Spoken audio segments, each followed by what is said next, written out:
Han, please drive slowly. I can't. What's wrong? Secure, Calix. I think we're losing the brake.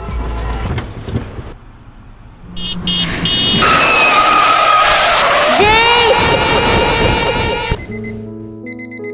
It's been years since that accident happened, and it still haunts me. I'm lost and devastated. I don't even know who I am anymore.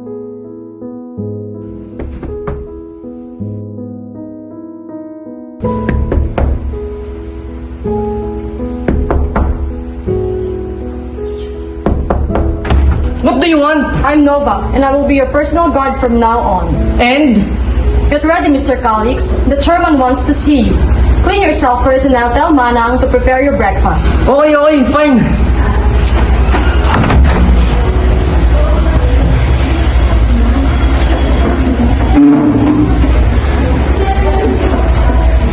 Good morning. Here's your meal, Sir Alex. Good morning, sir. Good morning, sir. Thank you po.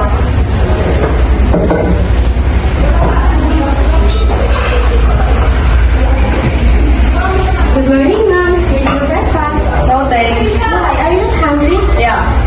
Okay. Ang pangit mo. Oo. Sir, matapang po ba siya? I don't know what. Sir Alex, you better finish your food or else baka may pagawa po sa inyo si lolo niya. Okay, Manang Delia.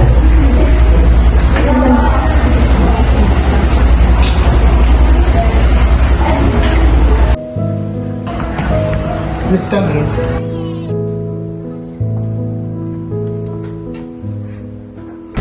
Good morning, Mr. Sherman. This is your schedule for today.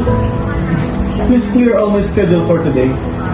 Do you have any reason, Mr. Sherman, for clearing your schedule? Because some of our investors expect me to see you. Nakikita mo ba? I'm busy. I have something important to do. You can leave. Okay po, I'm so sorry.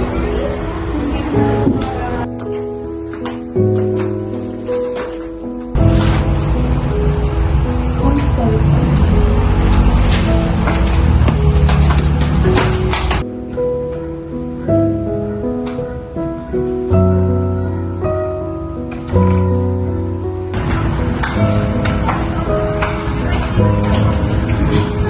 Do you have the documents that I've asked for? Here's the document, Mr. Chairman.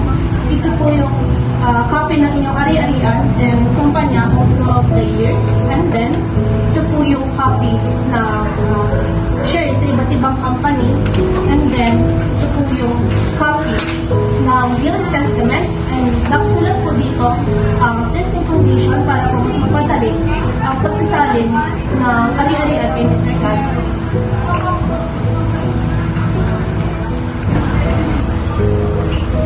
Thank you, Attorney Lusitano. You may go now.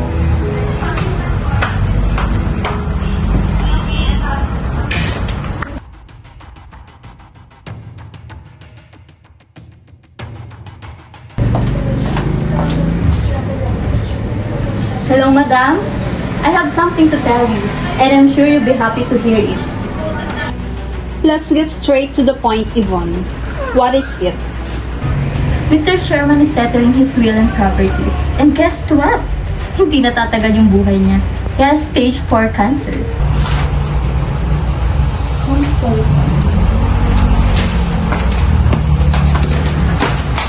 Unfortunately, Mr. Chairman, based on the findings, you are diagnosed with astrocytoma, and which means that you have brain tumor and you only have human skin.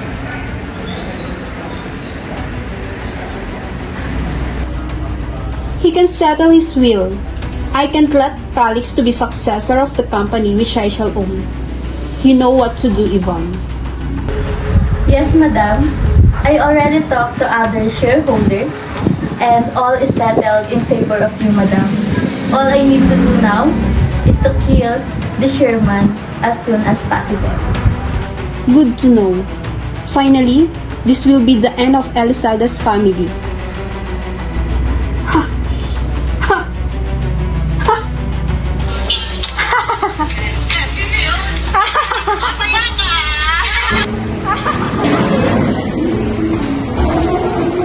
Don Rafael, here's your grandson. It's been a while, Lola. I don't know why they had to bring me here, but if it has something to do with the accident of my parents. I know you'd already believe that it was intentional. Someone was behind it. You promise that after this, we'll talk about the accident. I will, Apo. I will. Apo, I have something to tell you. What is it, Lolo, then? Have you found the I'm people sick. behind the accident? No, I mean, yes, but my people are still looking for concrete evidence. Alam mo naman, may hirap sila kalaban, kaya we need to be careful. At sana ikaw din, Apo, mag-ingat ka rin. I knew it. I remember after the accident, when I was still unconscious.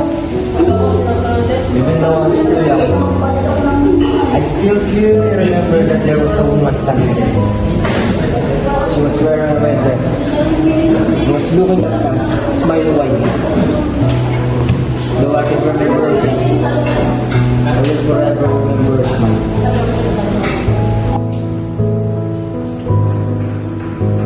Hello? Can you please ask Miss Nova to come here? Thank you.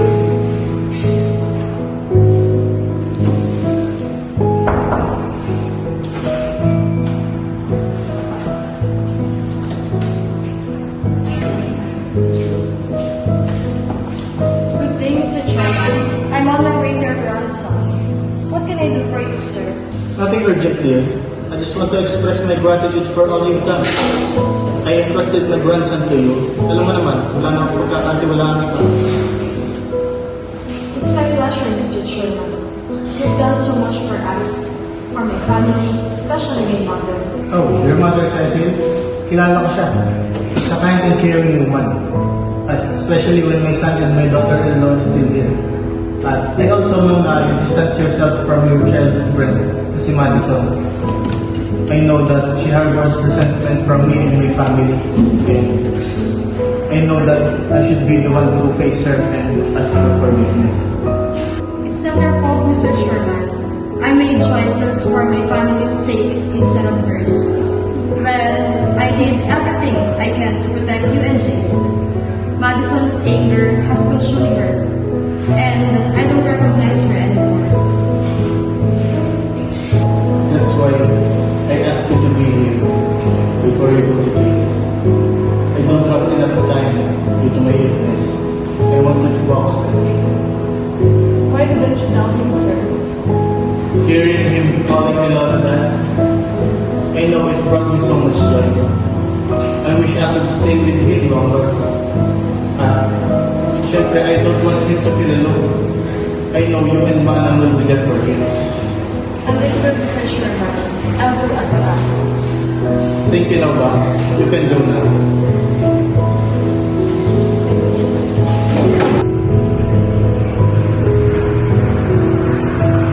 That feels better already. You have magic hands. Thank you, miss. Yvonne, thank you, sir. I'm glad I could help. Wait, what? What did you just...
Cause I know exactly where it leads, but I watch us go round and round each time.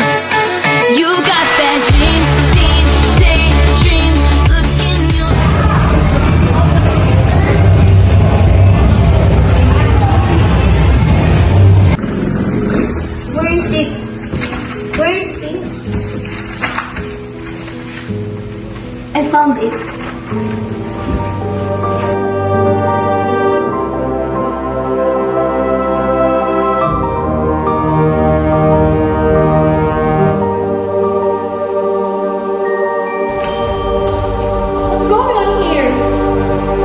sorry, sir.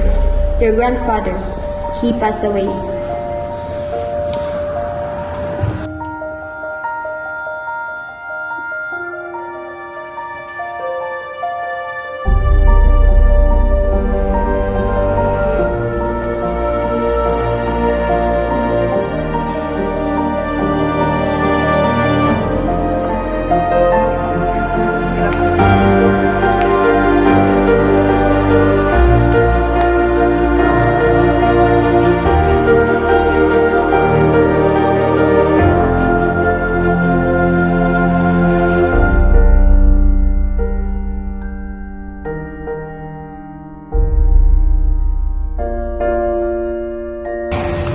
Jace?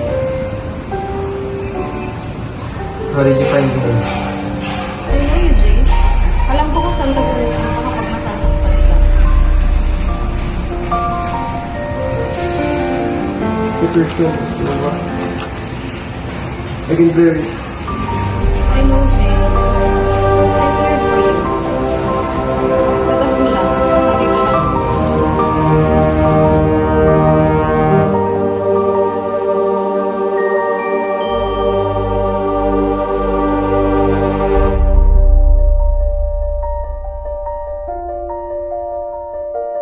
It's remarkable how quickly the game changes, isn't it? With these documents, sir, there's no evidence of the will. And now that I've acquired 45% of the company shares, my path to becoming chairwoman is so clear. It's genius, madam. And now, no one can stand in your way now.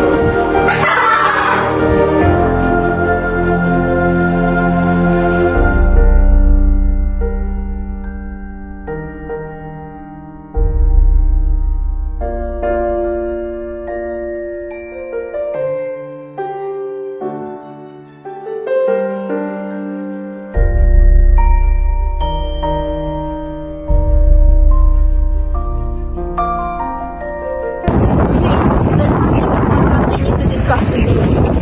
What is it? Something doesn't seem right. The chairman asked me for the transfer documents of the company and your family's properties, but they're missing from his office. This could jeopardize your succession to the company. It can't be just a heart attack that killed him. Someone murdered him. Isang tao lang pwede gumawa nito.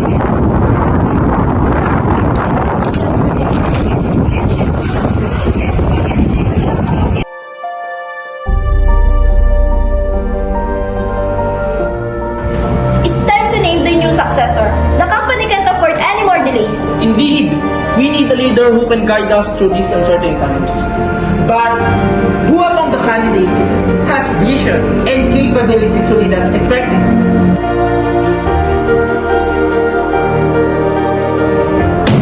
Attention shareholders, it's an honor to be considered for the position of chairwoman. Excuse me, but there's a matter that needs addressing. I'm sorry to interject, but Miss Madison has acquired 45% of company shares, making her a viable candidate for chairwoman. This man, Madison, you have no right. Oh, Nova dear, it's been a while, sweetheart. Attention everyone, I think this is the right time to declare Madam Madison as the new chairwoman of the company.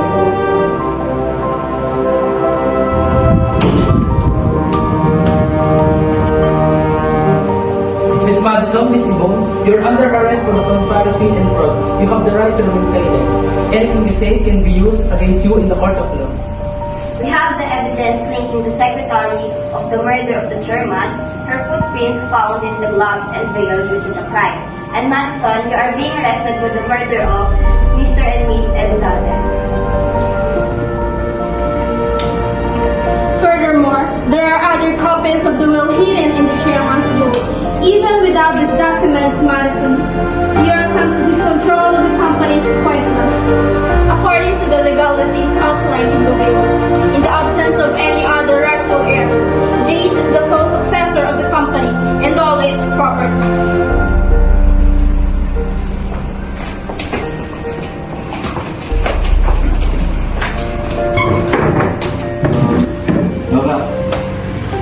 tell you something. What is it, Jace? I realized that I've been carrying so much pain and anger for so long, but you're by my side. I feel like I can finally let go of it all. Jace, I've been wanting to tell you. I feel the same way. Being with you has brought me so much peace and belonging that I haven't felt for so long.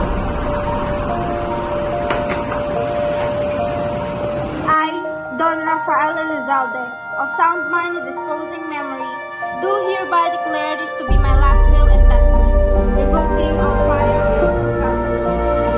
I am with all the spirits of the company known as Dallas Celebration, and all properties registered under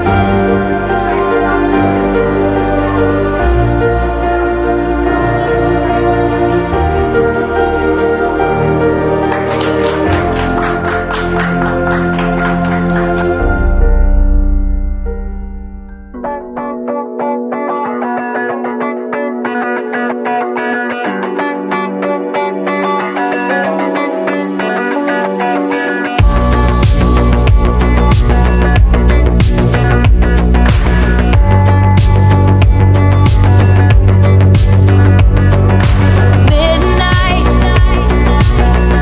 You come and pick me up, no headlights. Long drive could end in burning flames or paradise. Fade into view. Oh, it's been a while since I have even heard from you. Heard from you. I should just tell you to leave, 'cause I know exactly where it leads, but I watch us go round